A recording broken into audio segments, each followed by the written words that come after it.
Assalamualaikum warahmatullahi wabarakatuh. Salam akademisi semuanya. Berjumpa lagi dengan saya Hoirul Rozak. Hari ini kita akan memulai perjalanan yang sangat penting dalam kehidupan akademik kita.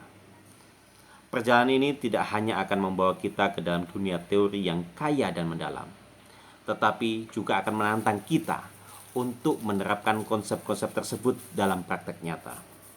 Seperti kata pepatah, teori tanpa praktek adalah sia-sia, dan praktek tanpa teori adalah buta.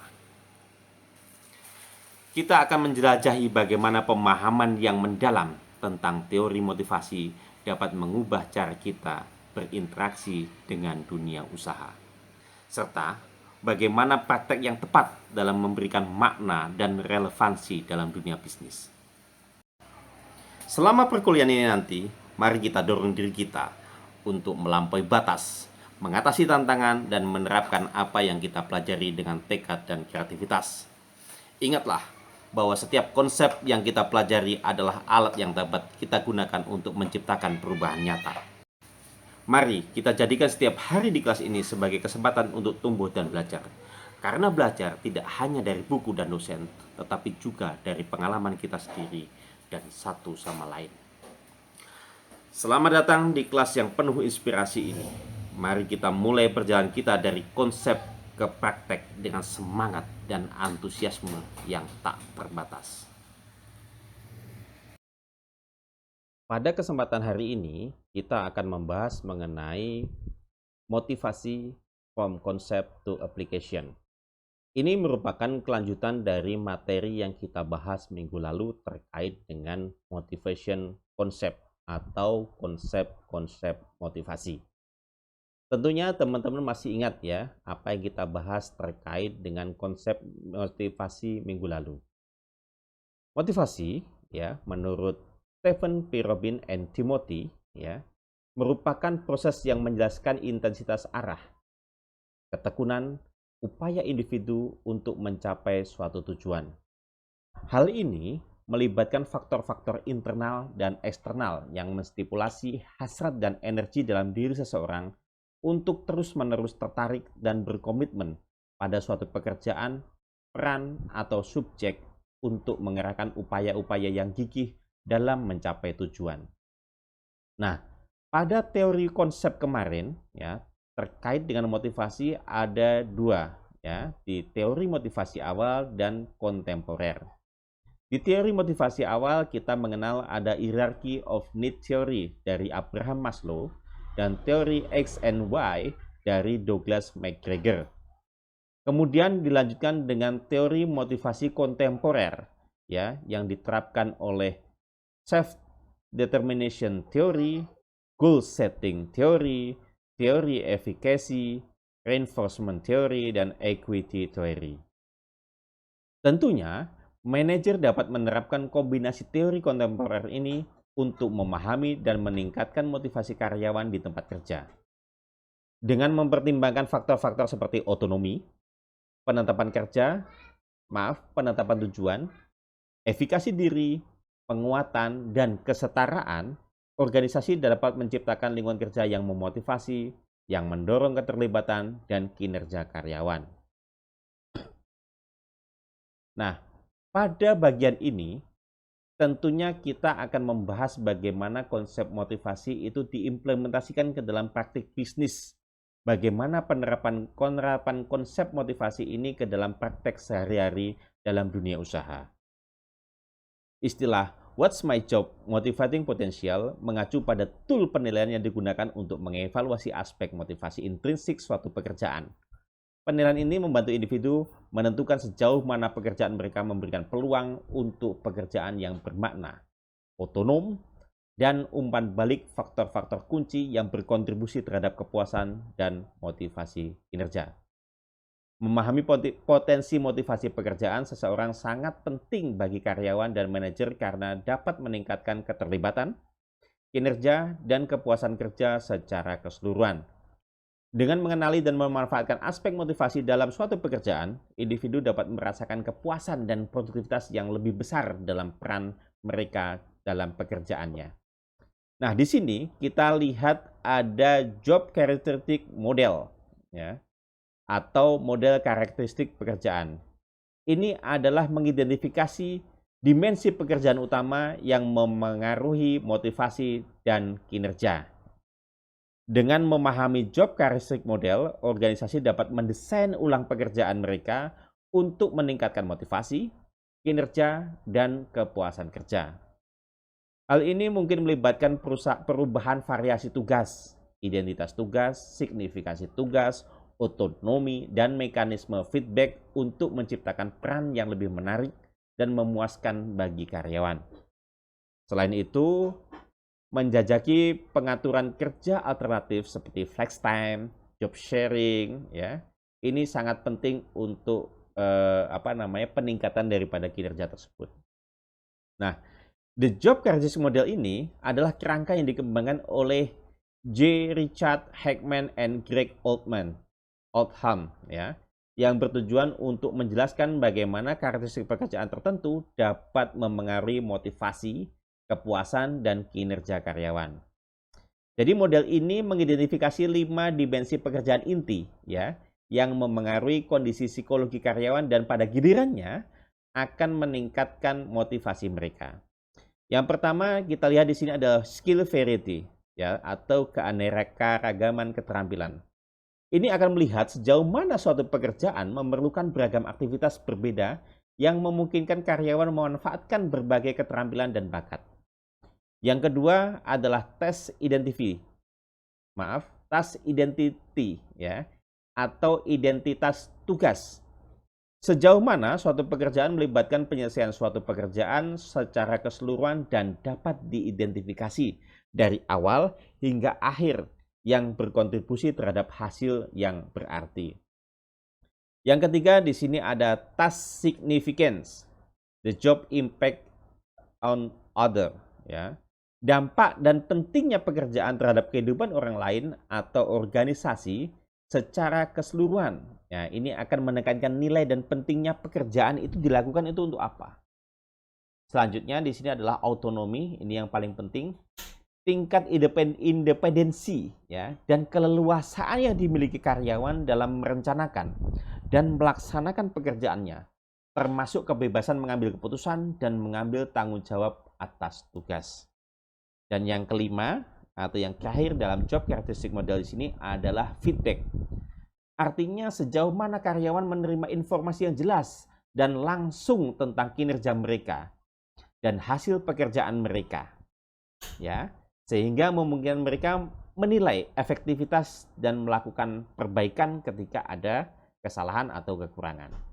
Sehingga menurut job characteristic model ini, pekerjaan memiliki dimensi inti yang tinggi, yang lebih cenderung mengarah pada keadaan psikologis yang positif, seperti pengalaman yang bermakna, tanggung jawab, pengetahuan tentang output, dan motivasi internal. Dengan mendesain ulang pekerjaan yang meningkatkan karakteristik ini, organisasi dapat meningkatkan motivasi karyawan, kepuasan kerja, dan kinerja. Pada bagian kedua, kita akan membahas mengenai gambar daripada the job characteristic model. Ya, pada di sini kita akan menyoroti komponen-komponen, ya, bagaimana dimensi-dimensi pekerjaan ini mempengaruhi berbagai outcome personal daripada pekerjaan. Ya. Berikut penjelasannya. For the job characteristic ada 5 yang kita bahas sebelumnya. Skill variety, task identity atau identitas tugas, signifikansi tugas, otonomi, dan umpan balik. Variasi yang kita bahas yakni terkait dengan variasi aktivitas yang berbeda yang diperlukan dalam suatu pekerjaan. Identitas tugas ini terkait dengan penyelesaian suatu pekerjaan secara keseluruhan dan dapat diidentifikasi. Signifikansi tugas adalah dampak pekerjaan itu bagi pekerjaan orang lain. Otonomi adalah kebebasan dan kemandiriannya, dan umpan balik di sini adalah informasi yang jelas tentang hasil kinerjanya. Nah, pada critical psychological states di sini kita akan melihat, ya, experience meaningful of the work. Artinya, bagaimana persepsi tentang pekerjaan sebagai sesuatu yang penting dan berharga. Ya. Jadi setelah diidentifikasi, ya ada bagian di karakteristiknya, maka harus dilihat di sini bagaimana pentingnya pekerjaan tersebut. Yang kedua adalah bagaimana merasa bertanggung jawab atas hasil pekerjaan, ya, responsibility of the outcome of work. Dan yang ketiga adalah bagaimana pengetahuan tentang hasil aktual kinerja, bagaimana memahami sisi efektivitas daripada kinerja, sehingga akan menghasilkan yang namanya personal and work outcome di sini. Apakah akan memberikan high internal work motivation, ya? Apakah high quality work performance, high work and job satisfaction, atau memberikan dampak, ya, tingkat ketidakhadiran dan turnover yang rendah. Sehingga secara visual gambar yang diberikan oleh Heckman and Oldham di sini adalah menunjukkan bagaimana dimensi pekerjaan inti, ya, ini mempengaruhi keadaan psikologis kritis dan pada gilirannya akan berdampak pada outcome personal karyawan maupun pada pekerjaannya. Dengan fokus pada peningkatan variasi keterampilan, identitas tugas, signifikansi tugas, otonomi, dan umpan balik dalam desain pekerjaan, organisasi dapat menciptakan lingkungan kerja yang lebih memotivasi dan memuaskan yang mengarah pada peningkatan kinerja dan retensi karyawan. Pada bagian ini kita akan melihat bagaimana pekerjaan dapat didesain ulang, yakni dengan mengubah cara tugas disusun untuk meningkatkan motivasi, kepuasan, dan kinerja. Proses ini melibatkan modifikasi karakteristik pekerjaan utama, ya, seperti variasi keterampilan, identitas tugas, signifikansi tugas, otonomi, dan umpan balik untuk menciptakan peran yang lebih menarik dan memuaskan bagi karyawan. Dengan mendesain ulang pekerjaan, organisasi dapat meningkatkan motivasi karyawan, kepuasan kerja, dan kinerja secara keseluruhan. Selain itu, menjajaki pengaturan kerja alternatif seperti waktu fleksibel, pembagian pekerjaan, atau telecommuting dapat memberikan fleksibilitas dan otonomi yang lebih besar kepada karyawan, memenuhi beragam kebutuhan tenaga kerja, dan berpotensi meningkatkan motivasi dan produktivitas. Nah, di sini yang pertama kita bahas adalah rotasi pekerjaan. Ini merupakan strategi desain pekerjaan di mana karyawan dipindahkan di antara peran atau tugas yang berbeda dalam suatu organisasi. Praktik ini bertujuan untuk membekali karyawan dengan pengalaman dan keterampilan yang lebih luas, dengan memaparkan mereka pada berbagai tugas, fungsi, dan tanggung jawab.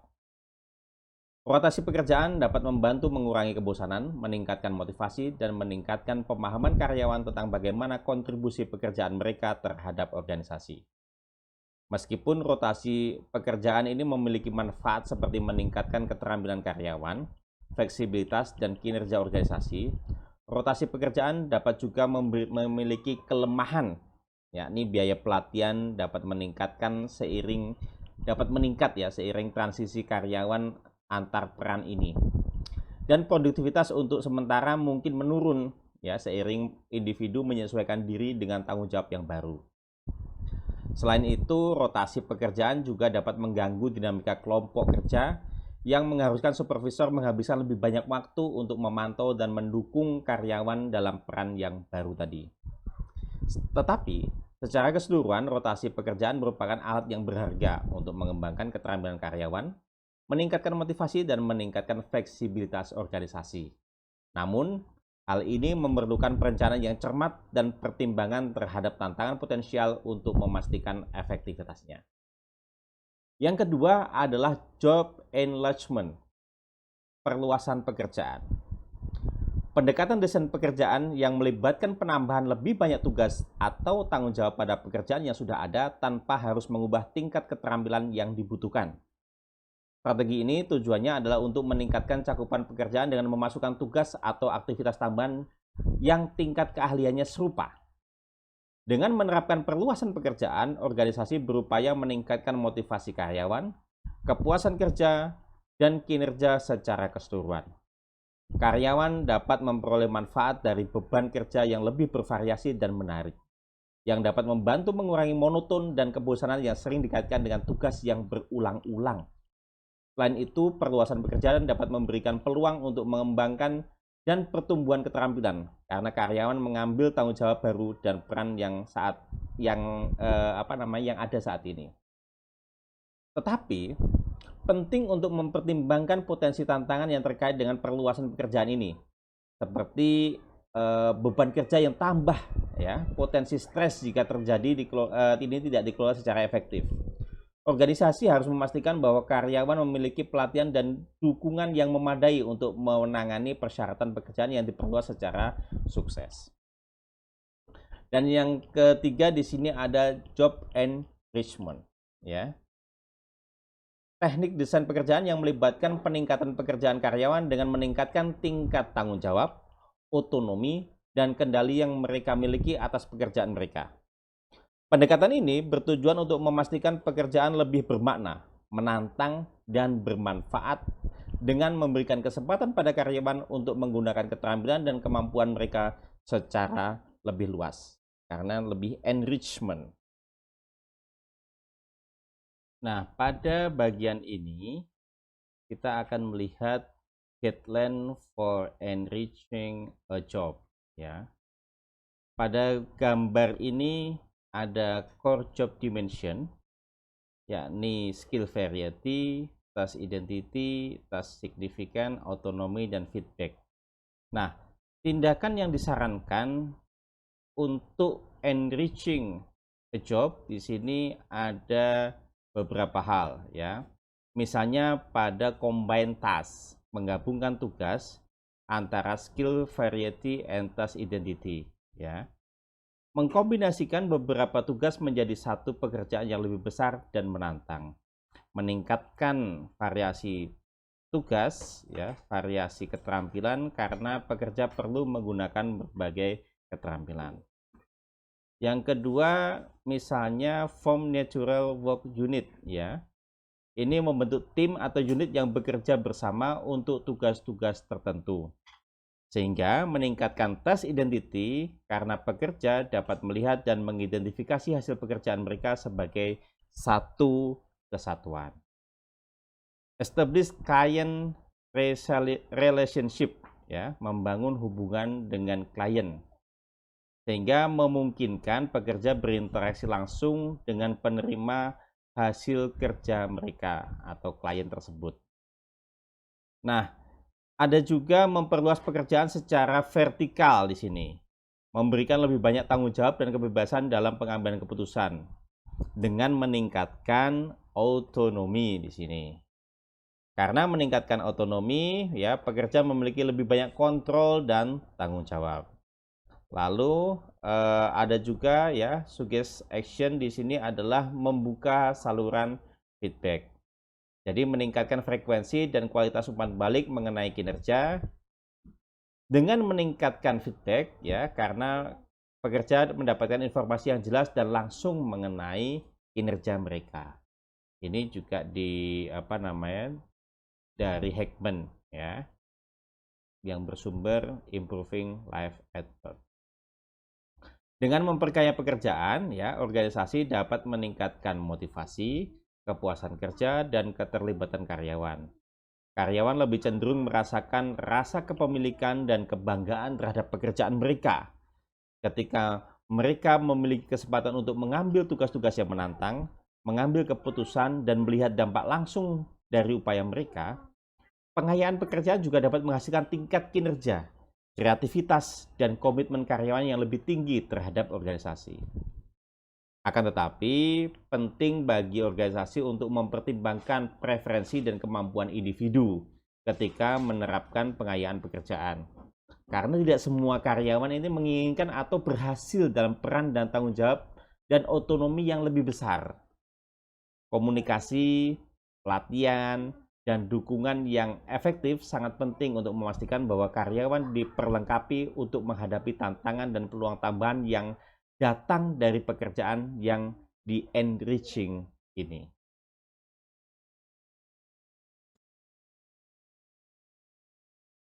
Pada bagian ini kita akan membahas mengenai pengaturan kerja alternatif seperti flex time atau waktu yang fleksibel dan pembagian kerja.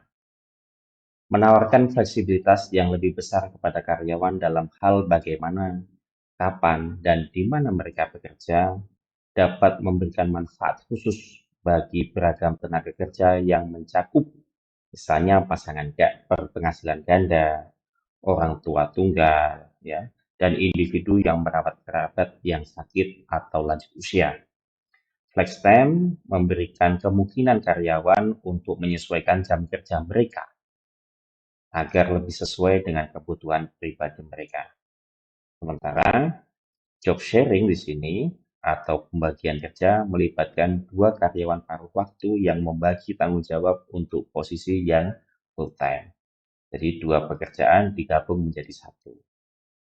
Dengan menerapkan pengaturan kerja alternatif ini, organisasi dapat mendukung karyawan dalam mencapai keseimbangan dan kehidupan kerja yang lebih baik.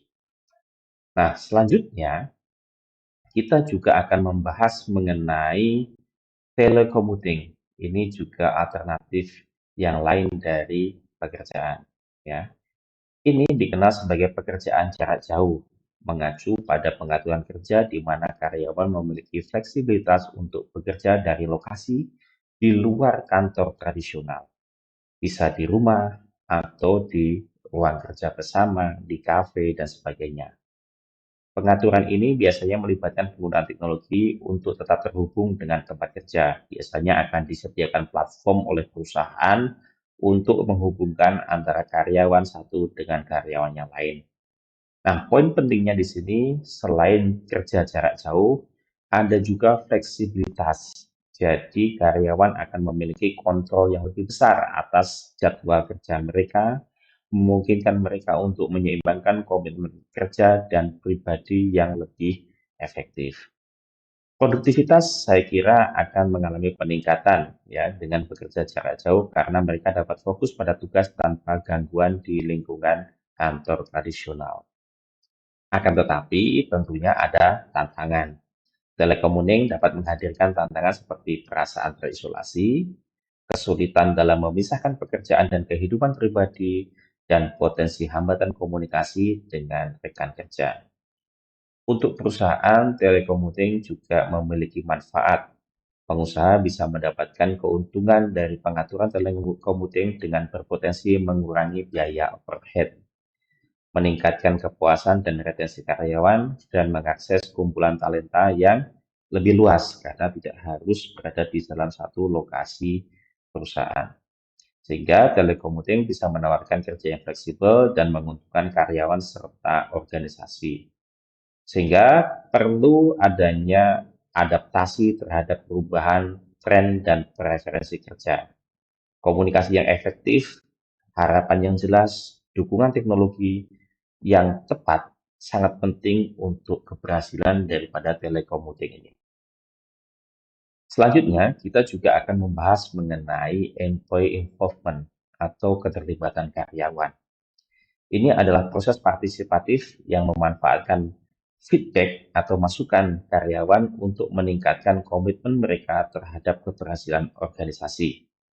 Dengan melibatkan pekerja dalam pengambilan keputusan yang mempengaruhi mereka dan memberi mereka lebih banyak otonomi dan kendali atas kehidupan kerja mereka, organisasi akan meningkatkan motivasi dan komitmen, serta produktivitas dan kepuasan mereka di antara para karyawan ini. Efektivitas program keterlibatan karyawan mungkin berbeda di antara satu organisasi dengan organisasi yang lainnya, karena ada beberapa culture ya yang diikuti oleh organisasi dan biasanya memiliki perbedaan nilai-nilai di antara para karyawan itu ya.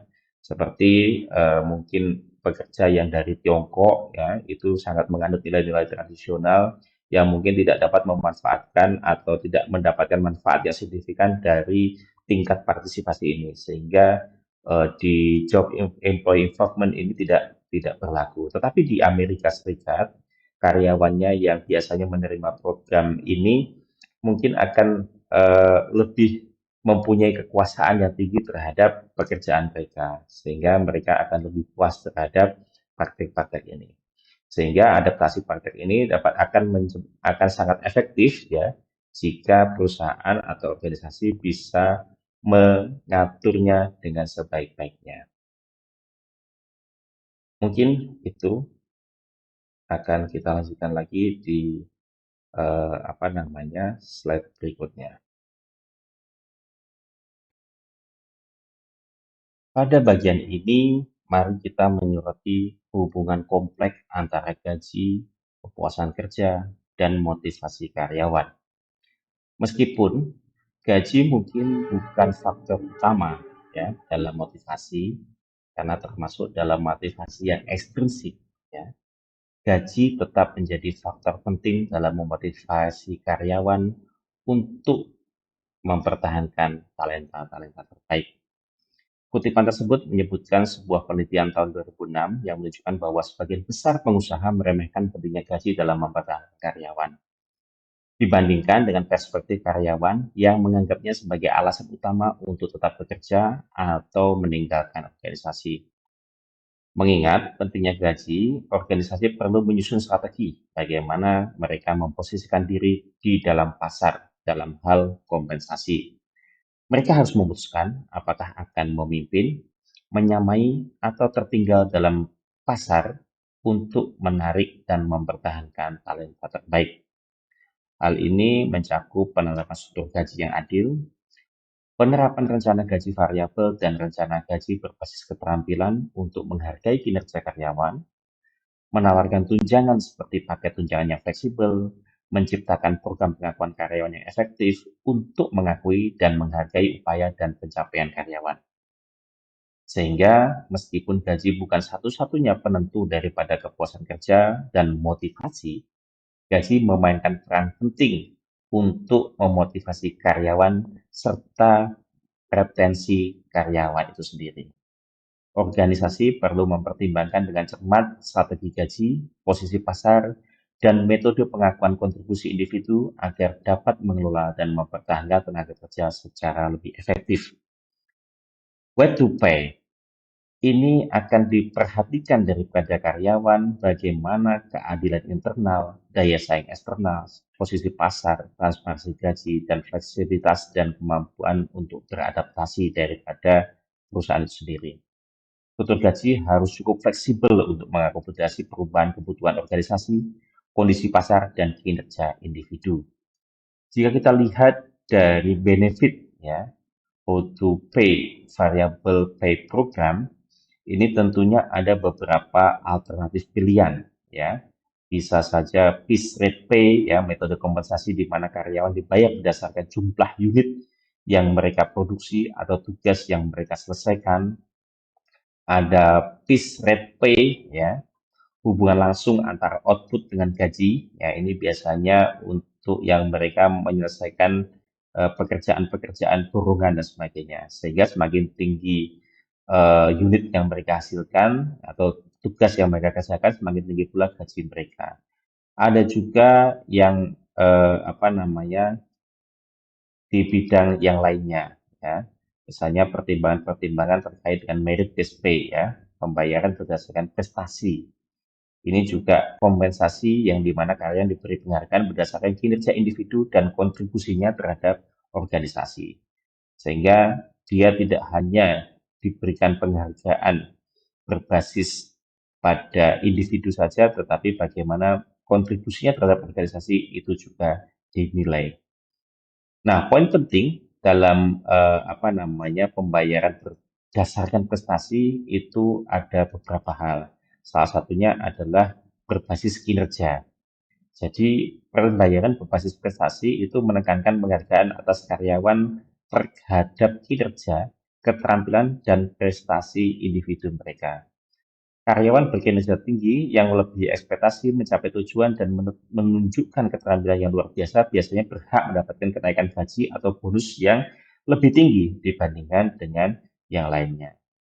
Nah, gaji berdasarkan prestasi menciptakan hubungan langsung antara kinerja karyawan dan kompensasinya. Pada proses penilaian kinerjanya, sistem penggajian berbasis prestasi seringkali mengandalkan proses penilaian kinerja formal untuk mengevaluasi dan mengukur kinerja karyawan.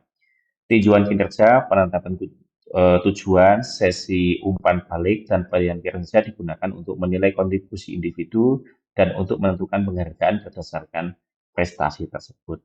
Jadi saya kira keseluruhannya gaji berdasarkan prestasi ini juga pendekatan strategis yang penting ya untuk memotivasi karyawan.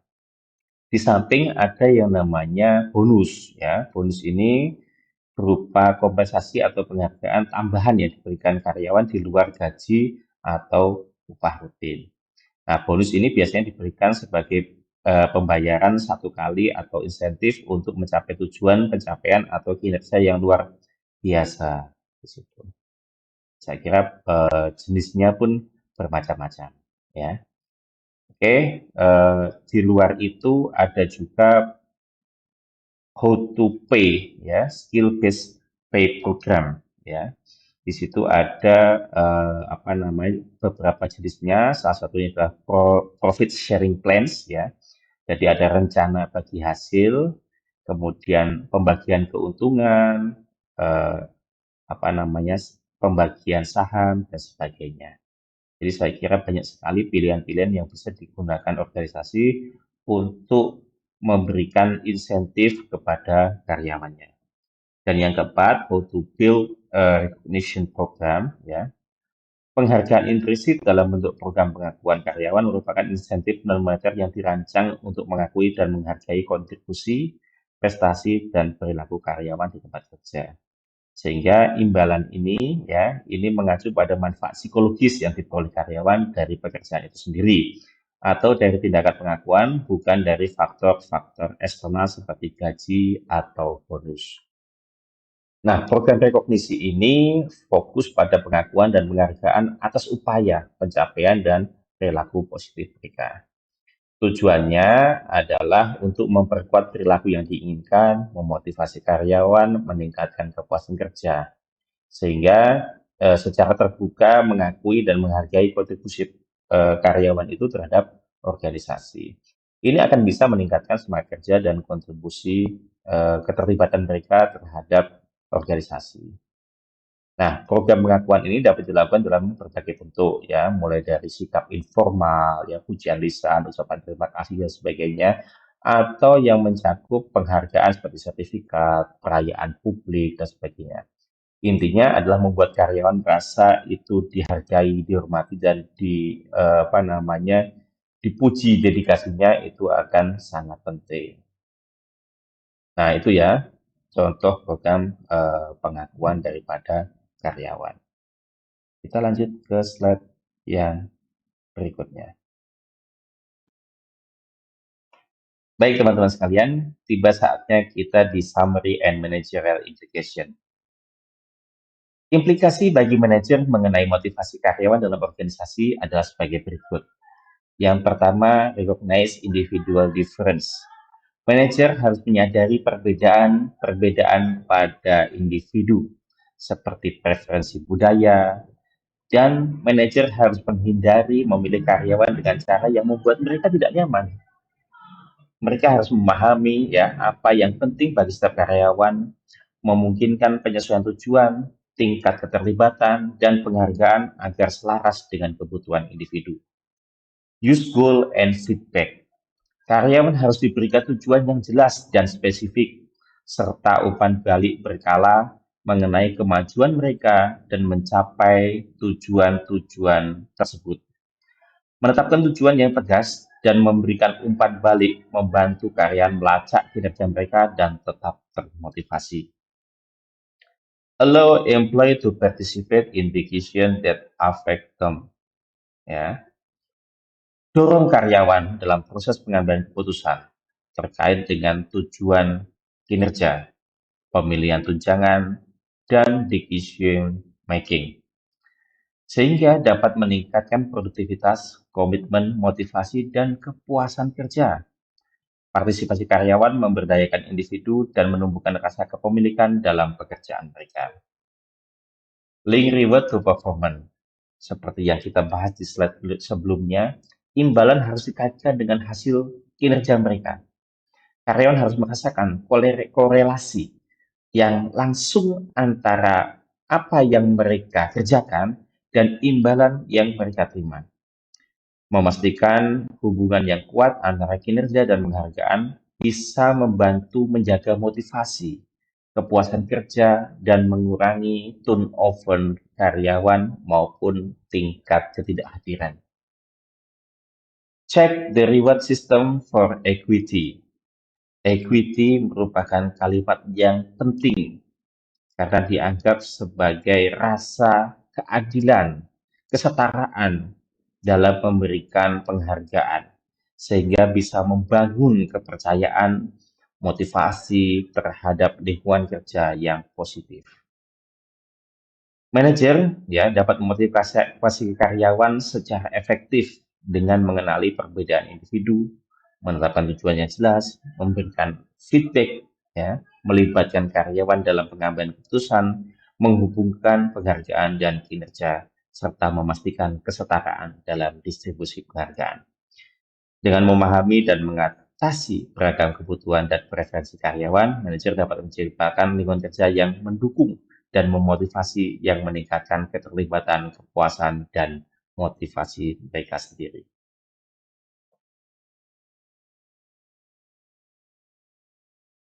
Baik para mahasiswa yang hebat, akhirnya kita sampai di ujung perkuliahan hari ini. Jika ada yang merasa otaknya sudah kepanasan karena terlalu banyak materi, tenang saja. Itu petanda bagus, berarti Anda sudah belajar banyak. Saya harap Anda semua sekarang punya energi dan motivasi baru, seperti ponsel yang baru dicas 100%. Ingat, teori tanpa praktek itu seperti punya buku resep tapi nggak pernah masak. Percuma. Jadi, ayo terapkan semua yang kalian pelajari hari ini di dunia nyata. Jangan lupa, kalau ada yang mau bertanya lebih lanjut, saya selalu siap menerima pertanyaan-pertanyaan unik dan aneh di sesi konsultasi. Yang penting jangan tanya saya kapan ujian ditiadakan, karena jawabannya tetap sama, tidak pernah. Terima kasih sudah menyimak dengan penuh semangat. Sampai jumpa di pertemuan berikutnya. Semoga ilmu yang hari ini kita pelajari akan memberikan inspirasi dan kopi yang enak bagi Anda.